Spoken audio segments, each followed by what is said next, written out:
होगा। यात्रा जहाँ से आरंभ होगी, एक गोल चक्र पूरा करती हुई वहीं समाप्त होगी। प्रातःकाल जलपान करके टोली निकलेगी।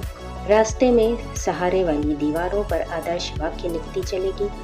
छोटी बाल्टियों में रंग घुला होगा।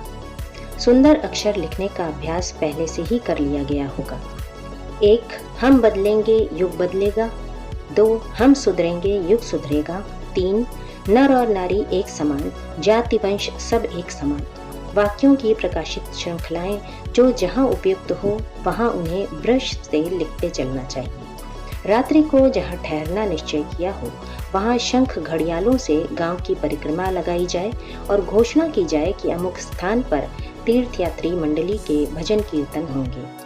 गांव में एक दिन के कीर्तन में जहां सुगम संगीत से उपस्थित जनों को आह्लादित किया जाएगा, वहां उन्हें यह भी बताया जाएगा कि गांव को सज्जनता और प्रगति की प्रतिमूर्ति बनाया जा सकता है।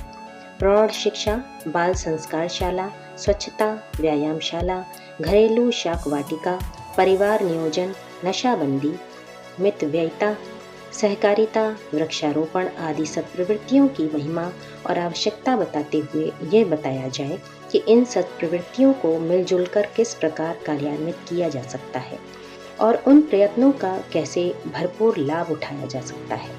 संभव हो तो सभा के अंत में उत्साही प्रतिभा वाले लोगों की एक समिति बना दी जाए जो नियमित रूप से समयदान, अंशदान देकर इन सत्प्रवृत्तियों को कार्यान्वित करने में जुटे।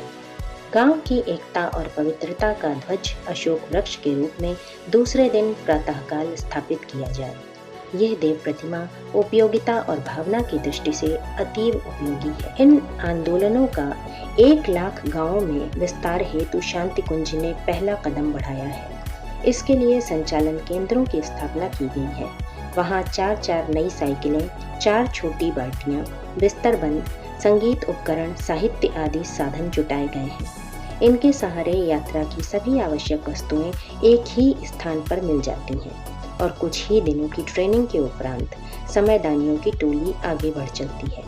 कार्यक्रम की सफलता तब सोची जाएगी जब कम से कम एक नैष्ठिक सदस्य उस गांव में बने और समयदान और अंशदान नियमित रूप से देते हुए झोला पुस्तकालय चलाने लगे। यह प्रक्रिया जहां भी अपनाई जाएगी वहीं एक उपयोगी संगठन बढ़ने लगेगा और उसके प्रयास से गांव की सर्वतोमुखी प्रगति का उपक्रम चल पड़ेगा। यही है तीर्थ भावना, तीर्थ स्थापना।